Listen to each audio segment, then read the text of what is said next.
Job లేక ఇబ్బంది పడుతున్నారా? అయితే మెడికల్ కోడింగ్ మీకు మంచి ఆప్షన్. వెంటనే కాల్ చేసి కోర్సులో జాయిన్ అవ్వండి. నమస్తే రమగారు. నమస్తే జయ. రమగారు, పూర్వ జన్మలో చేసిన అప్పులు గాని, తప్పులు గాని, పాపాలు గాని ఈ జన్మలో ప్రభావం చూపిస్తాయా? భారతీయ సిద్ధాంతమే కర్మ సిద్ధాంతం కదా జయ.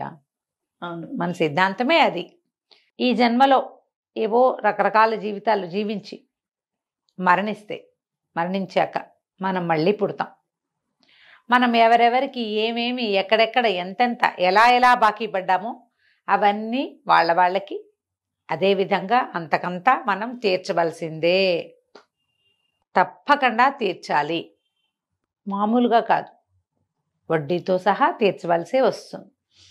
అందులో ఎటువంటి అనుమానము లేదు. మన సిద్ధాంతమే అది. ఇప్పుడు మనం మరణించాక ఎక్కడికి వెళ్తామో మనకు తెలియదు. ఇవన్నీ మాట్లాడక్కర్లేని మాటలు. లెక్క ప్రకారం అయితే మనం మాట్లాడుకోక్కర్లా, ఏం మాట్లాడుకోక్కర్లా మనం. ఎందుకంటే మనం చచ్చిపోయాక ఏమవుతామో తెలియదు కదా మనకి. మన ముందు పోయిన మన తాతలు, మా అమ్మలు, అమ్మమ్మలు వాళ్ళంతా ఎక్కడికి పోయారో తెలీదు. వాళ్ళు ఎక్కడ పుట్టారో తెలియదు, వాళ్ళు ఏం చెప్పలేదు. నేను ఇక్కడ పుట్టాను రా మనవడా, పుట్టాను మనవరాలని మనకేం చెప్పరు కదా. వాళ్ళు ఎక్కడైనా ఉండొచ్చు, ఏమైనా చేయొచ్చు, అసలు పుట్టకపోవచ్చు కూడా. ఇప్పుడు అది ఎలా మనం వినలేదో మన సంగతి కూడా మనకు తెలియదు. కాబట్టి వినక్కర్లా, మాట్లాడుకోకర్లా మనం. కాకపోతే మనం ఇప్పుడు రెగ్యులర్గా కొన్ని వాక్యాలు వింటాం. రుణానుబంధం అనే, ఎక్కడి నుంచి వచ్చింది రుణం? మనం ఒక ఇంట్లో పుట్టాం, పెరుగుతున్నాం. వాళ్ళు ఎవరికో సడన్గా మనం ఒక సహాయం చేస్తాం. ఏదో జన్మలుగా రుణపడి ఉన్నారు, అందుకే వీళ్ళు ఇక్కడ కలిశారంటారు. ఏ జన్మలుగా మనం అసలు ఒకళ్ళకి పుట్టడం కూడా వాళ్ళతో రుణానుబంధం ఉంటేనే పుడతాం. ఈ పుట్టిన వాళ్ళలో కొంతమంది పిల్లలు అమ్మా నాన్నలతో అడవా చాకరీ చేయించుకుని చిన్నతనం అంతా అనారోగ్యాలతో, తర్వాత మారంతో, చదువు సరిగ్గా చదవక, లేదా బాగా చదువుకుని ఖర్చు పెట్టించి వాళ్ళ సంపాదన అంతా లాక్కుని చేసే కుమార్తెలు ఉంటారు. ఇంకో కుమార్తె ఉంటుంది, చిన్నప్పటి నుంచి అమ్మకి నాన్నకి సేవిస్తూనే ఉంటుంది. అది అమ్మకి అనారోగ్యం, అదే వంట వండుకుంటుంది, అదే నాన్నని చూస్తుంది, పెళ్ళిళ్ళు అవుతాయి, అదే అమ్మని నాన్నని చూసుకుంటూ ఉంటుంది. అమ్మా నాన్న దానికి ఇచ్చేదేం ఉండదు, వాడికి ఇచ్చేదేం ఉండదు, వాళ్ళే మోసుకుంటూ ఉంటారు అమ్మా నాన్నని. వాళ్ళే అమ్మా నాన్నకి దాసిగా ప్రవర్తిస్తారు. ఒక్కోసారి అమ్మా నాన్న దాసులు అవుతారు, ఒక్కోసారి పిల్లలే దాసులు అవుతూ ఉంటారు. వాళ్ళ రుణానుబంధం.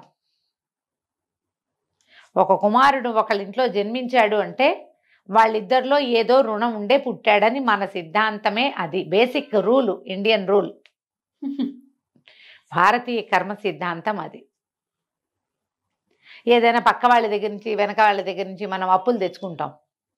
పంచదార, చింతపండు, గబుక్కున్న పులుసులోకి ఉల్లిపాయలు లేవు, 2 ఉల్లిపాయలు, 2 టమాటాలు, కాస్త కరివేపాకు, కొంచెం కొత్తిమీర, అవి కూడా అప్పులు తీర్చేయాలి. ఎందుకంటే ఆ బాకీ కోసం పుట్టాల్సి వస్తుందని మనం అలాంటివి నమ్ముతాం జయ. మరి ఉల్లిపాయ బాకీ తీర్చడం కోసం పుట్టాల్సి వస్తాం. మనం ఉల్లిపాయ కోసమో పుట్టాల్సి వస్తే కనుక వాళ్ళ దగ్గర నుంచి పెద్దవి తీసుకుని, బోళ్ళంత సేవ తీసుకుని, బోళ్ళని సహాయాలు తీసుకుని, బోళ్ళని మంచి మాటలు తీసుకుని, డబ్బు బంగారము అవన్నీ తీసుకుని, ఓకే మంచి మాటలు మరి కాదా రమగారు? నాకు తగులుతోంది ఎవరికైనా.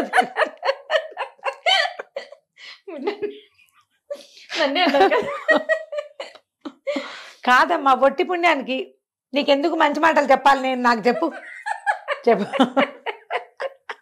దేవుడా. అవన్నీ కూడా రుణాలే. రేపొద్దున నాకు హెల్పర్గా పుట్టచ్చు నువ్వు వచ్చే జన్మ. చెప్పలేం మనం. పోనీలేండి, మీ ఇంట్లోనే వినేస్తా మాట్లాడి స్టోరీలన్నీ. ఎలాగైనా జరగచ్చు. ఇవన్నీ తీసుకున్నప్పుడు వీటన్నిటికీ బాకీలు చెల్లించాలిగా. మనం ఒకటిది తీసుకున్నామంటే వాడిది తిరిగి ఇవ్వాలా వద్దా? 100% ఇవ్వాలి. నువ్వు 10 రూపాయలు తీసుకున్నావు, 10 రూపాయలు ఆ నోటే కాకపోతే ఇంకో నోటైనా ఓ 10 నీకు ఇవ్వాలిగా. 1 గంట నా శ్రమ నువ్వు తీసుకున్నావు, నువ్వు శ్రమ వెనక్కి తిరిగి ఇవ్వాల్సిందే. అంచేత మనం కింద జన్మలో బోల్డని బాకీలు చేస్తే, బోల్డని అప్పులు చేస్తే, అవన్నీ తీర్చడానికి ఈ జన్మలో వాళ్ళ ఇంట్లో కాకిగానో, వాళ్ళ ఇంట్లో కుక్కగానో, లేకపోతే వాళ్ళ ఇంట్లో ఎద్దు, ఆవు, గెద్దుడ, దున్నపోతు అలాగో, లేకపోతే వాళ్ళు మనని చాలా సతాయించారనుకో, మనకి ఇంకా రకరకాల ప్రాబ్లమ్స్ వల్ల మనం పందికొక్కుగా పుట్టామనుకో, ఎవరు మనని సతాయించారో వాళ్ళ ఇంట్లో పందికొక్కుగా ఉంటాం మనం. వాళ్ళని కాల్చుకు తింటాం అన్నమాట. అదే. వీళ్ళు ఏ జన్మలోనో ఎవరినో చంపుకు తిన్నారు, వాళ్ళకి ఈ పందికొక్కు ఒకటి చంపుతుంది. ఏ పదార్థాన్ని, పిల్లులు ఉంటాయి జయ, కొన్ని చోట్ల పిల్లులు ఉంటాయి, అంతసేపు పిల్లి తాగేస్తుంది పాలు వాళ్ళ ఇంట్లో, పిల్లి తాగేస్తుంది వాళ్ళ ఇంట్లో. ఎవరి పక్కింటి వాళ్ళ కుక్క వచ్చి వీళ్ళ కుండలో మూతి పెడుతుంది, వీళ్ళ వస్తువుల్లో మూతి పెడుతుంది.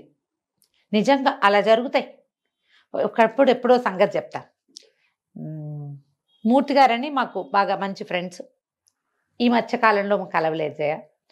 ఒక 25-30 సంవత్సరాల క్రితం వారితో రెగ్యులర్గా మాట్లాడేంత ఫ్రెండ్షిప్ ఉండేది.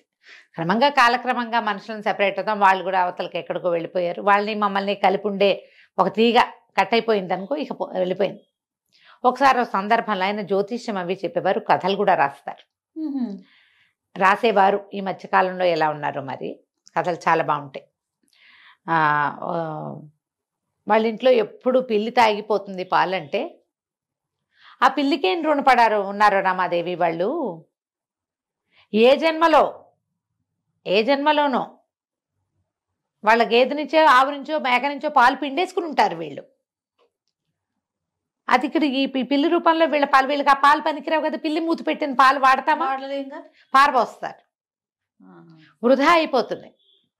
కింద జన్మలు. అందుకనే ఏదో ఒక్కసారి పిల్లి మూతి పెట్టడం కాదు, ఎంతసేపు, రోజు చాలా ఫ్రీక్వెంట్గా. దానికోసం ఒక గిన్నెలో పాలు పోసి అక్కడ పెట్టమని చెప్పు వాళ్ళని అన్నారు. అది దాని రుణం తీరిపోతుంది.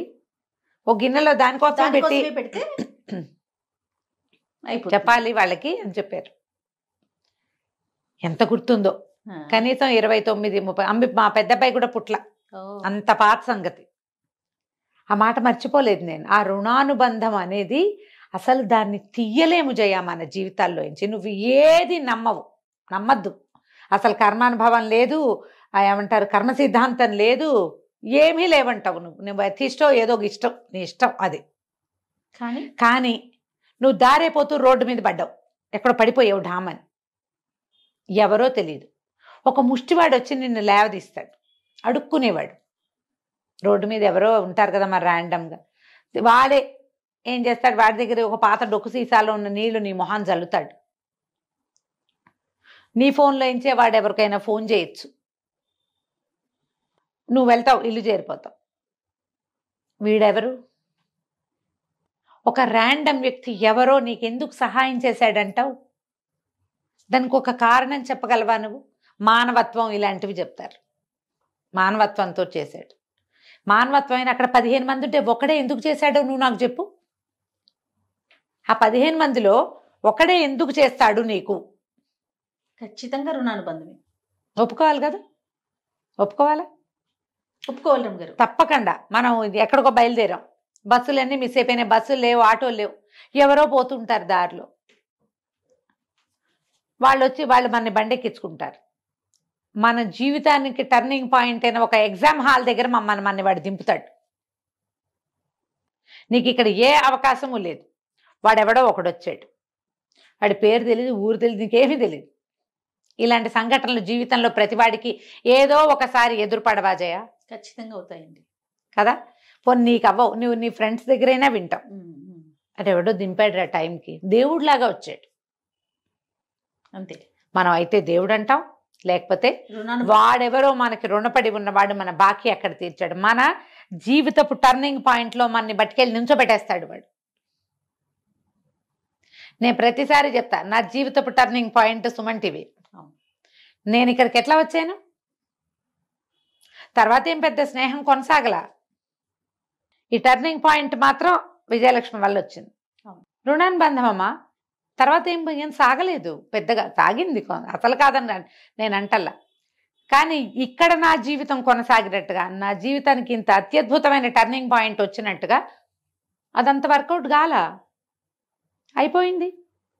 ప్రతి వాళ్ళకి మన చిన్నప్పటి నుంచి పెద్ద అయ్యేదాకా ప్రతి మలుపులో, ప్రతి గెలుపులో ఎవరో ఒకళ్ళు ర్యాండమ్ పీపుల్ వచ్చి సహాయం చేసింది ఉంటుంది. వాళ్ళకి వీళ్ళు కూడా, మనం కూడా వాళ్ళకి ఒక ప్రత్యేకమైన సందర్భాలలో మాట సాయమో, పని సాయమో, సమయానుకూలమైన ప్రవర్తనతోటో మనం ఎవరో ఒకళ్ళ దగ్గర నుంచుంటాం. ఒక్కొక్కసారి చాలా మంది ఇబ్బందులకి కారణమవుతాం మనం. ఒట్టి పుణ్యానికి అనవసరంగా అసలు అక్కడ ఉండకూడదు, మనం అనవసరంగా వెళ్తాం, మన వల్లే అక్కడ ఏదో బ్యాడ్ సిచ్యువేషన్ వస్తుంది.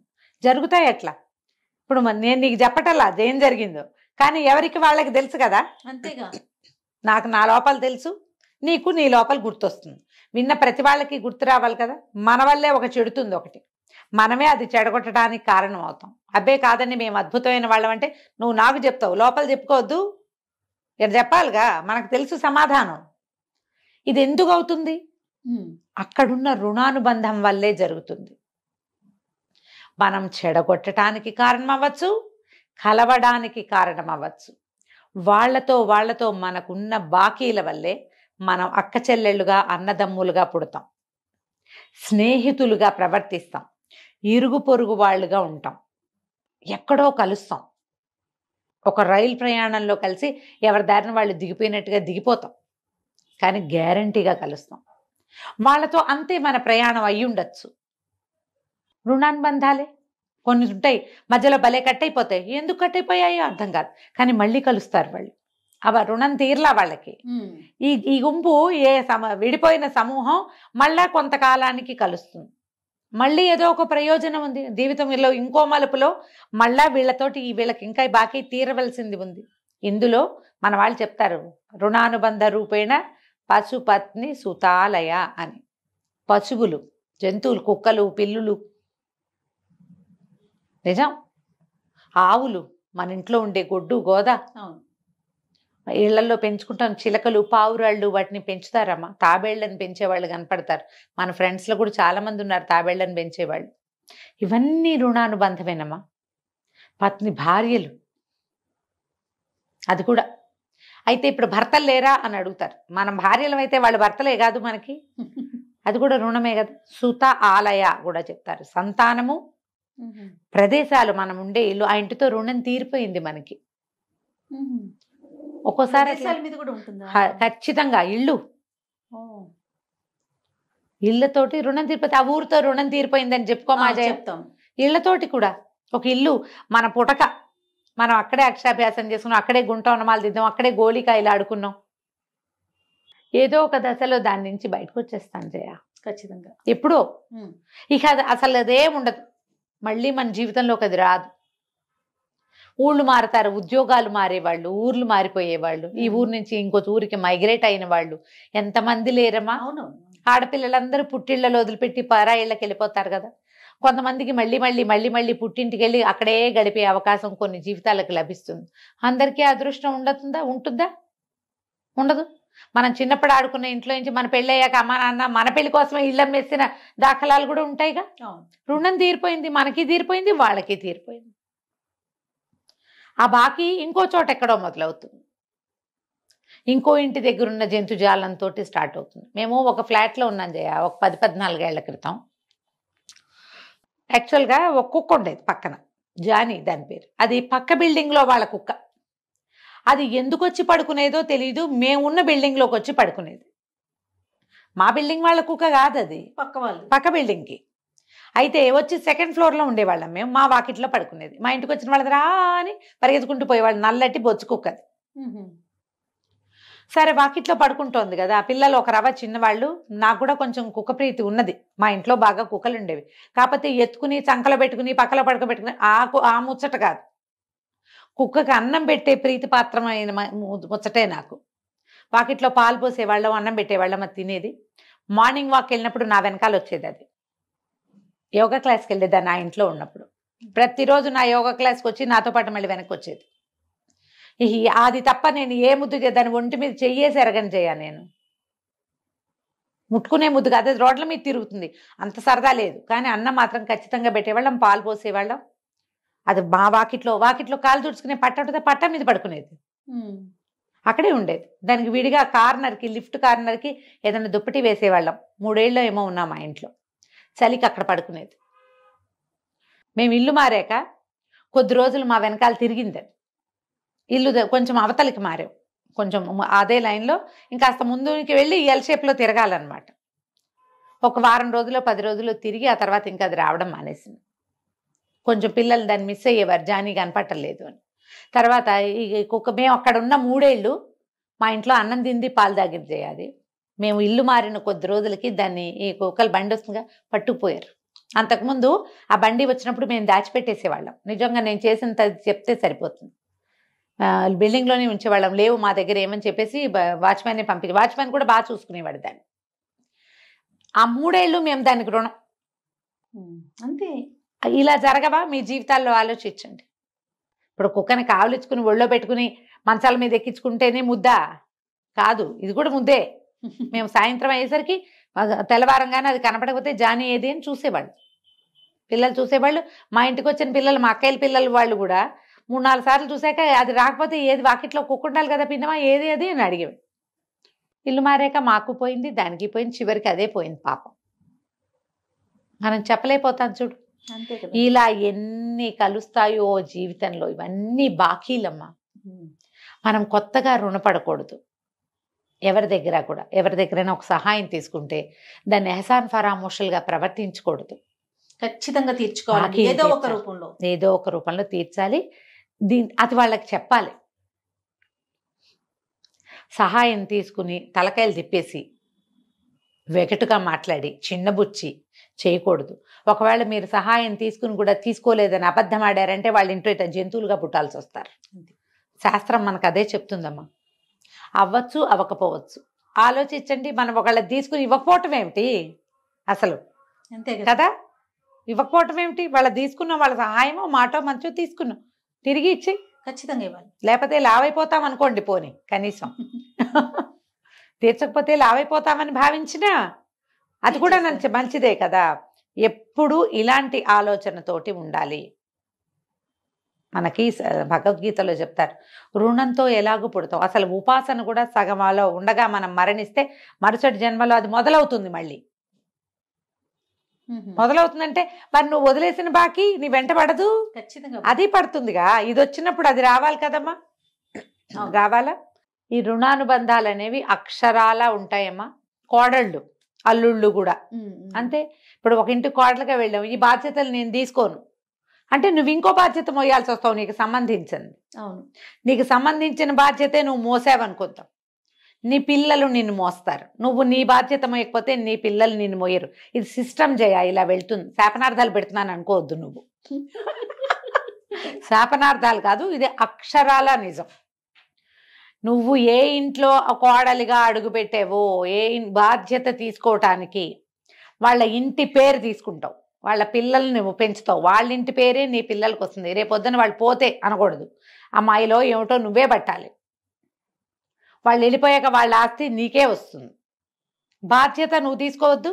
వాళ్ళు సరిగ్గా ఉండకపోని నీ పని నువ్వు చేయాలి. వాళ్ళు సరిగ్గా లేరండి అందుకే నేను వదిలేసా అని సమర్థించుకోకు.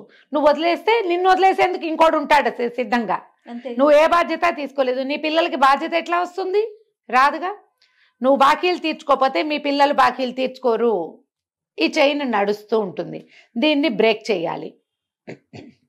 కాబట్టి బాధ్యతలు తీసుకోండి, రెస్పాన్సిబిలిటీస్ ఫినిష్ చేయాలి. రుణానుబంధాలు తీర్చుకోవటం అంటే మన మీద పడిన బాధ్యతని మోయాలి. మొదటిది ఇందులో దేవ రుణం, పితృ రుణం, ఋషి రుణం అని చెప్తారు. 3 ఉన్నాయి. దేవరుణం అంటే దేవరుణం భగవంత్ దేవతలకి మనం చేయవలసిందమ్మా. పితృ రుణం అంటే మన తాత ముత్తాతలకి ఫ్యామిలీకి చేయవలసింది. ఋషి రుణం ఒకటి ఉంది. ఋషి రుణం మనకి ఇన్ని గ్రంథాలు అవన్నీ వచ్చినాయి. మనకు ఒక విధి విధానం ఉంది, మనకు ఒక సనాతన సాంప్రదాయం ఉంది. దాన్ని గౌరవించు, దాన్ని ముందుకు తీసుకెళ్ళు. ఈ రుణాలు తీర్చుకోవాల్సిందే. ఇందులో అమ్మా నాన్నలు ఉంటారు, అక్క చెల్లెళ్ళు ఉంటారు, అన్నదమ్ములు ఉంటారు, చుట్టుపక్కల వాళ్ళు ఉంటారు, సమాజం ఉంది, మనం పెరిగిన సంప్రదాయం, మతం, మనం ఏ ధర్మంలో పుట్టామో ఆ ధర్మం. నువ్వు ఇది నీకేదో ప్రాబ్లం వచ్చిందని మతాలు మార్చేసుకుంటాం, చేస్తున్నాం కదా. అదే మనం ఇది వదిలేసి ఇంకో దాంట్లోకి వెళ్తాం. పాయింట్ అమ్మా. సరే, ఎవరి కష్టం వాళ్ళది. ఏదో కష్టం వచ్చింది మారిపోయి. మీ అమ్మా నాన్నని మారుస్తావు నువ్వు? ఎవరైనా మారుస్తారా? అమ్మా నాన్నని ఎట్లా మారుస్తావు నువ్వు? అమ్మా నాన్న సెలక్షన్ నీ చేతిలో లేనట్టే నీ ధర్మం సెలక్షన్ కూడా నీ చేతిలో లేదు. నువ్వు మారడానికి వీల్లేదు. మారి నువ్వు సాధించలేదు. మారినా నువ్వు వెళ్ళేది అందరూ వెళ్ళే చోటకే. ఇంకోలా ఏం పోవు, నువ్వు ఇలాగే పోతావు. ఇలాగే అవుతుంది. ఈ మారకూడదు. మారకుండా మనం ఏ ధర్మాల్లో పుట్టామో దాన్ని గౌరవించి దాన్ని ముందుకు తీసుకెళ్ళాలి. లేకపోతే మళ్ళీ మళ్ళీ మళ్ళీ మళ్ళీ పుట్టాల్సి వస్తుందమ్మా. మళ్ళీ పుడతాం మనం. ఈ బాకీలతోటే పుడతాం. ఇవి తీర్చుకుంటూ ఈ జన్మలు జరుగుతూ ఉంటాయి. వీటిని తగ్గించుకోవాలి. అప్పుడే మనం భగవంతుణ్ణి చేరగలుగుతాం. ఆ చేరాలంటే రుణాలు తీర్చుకోవాలి. బేసిక్ దానికి ఏంటంటే మీ బాధ్యత ధర్మం పట్ల, సమాజం పట్ల, కుటుంబం పట్ల మీ బాధ్యతల్ని సక్రమంగా నెరవేర్చండి. వీటిని వదిలేయకండి, విడనాడకండి, మార్చేయకండి. అప్పుడు బాకీలు ఉండవు, అంతే, తీరిపోతాయి ఇక్కడే. తర్వాత ఇంకా మనం పుట్టం, ఎటర్నిటీ అంటాం కదా ఇంగ్లీష్లో, మోక్షం అంటాం మనం. అది సాధించగలుగుతాం. మళ్ళీ మళ్ళీ పుట్టక్కర్లా. ఇదే జీవితం ఏముందమ్మా, మళ్ళీ పుడితే మాత్రం మళ్ళీ పుట్టినా ఇంతే. ఇదే శరీరం. దీనికి చిన్నప్పుడంతా ఈ పెరుగుదల ఉంటుంది, తర్వాత దిగుదల ఉంటుంది, తరుగుదల కదా. ఈ కష్టం ఎందుకు? బాకీలు తీర్చుకోండి తప్పకుండా. ప్రధానమైనది ఇంకొకటి నమ్మండి, దీన్ని శాపనార్థంగా భావించద్దు. మీరు తీర్చని బాకీలని మీరు ఎక్స్పెక్ట్ చేయలేరు. మీరు తీసుకోని బాధ్యతలు మీరు ఎవరి దగ్గర ఎక్స్పెక్ట్ చేయలేకపోతారు. ఎందుకంటే ఒక వయసు దాటాక ఖచ్చితంగా మనకు సపోర్ట్ కావాలి. ఇది ఆలోచించుకోవాలి. తప్పకుండా. అంతే. నమస్తే రమగారు. నమస్తే.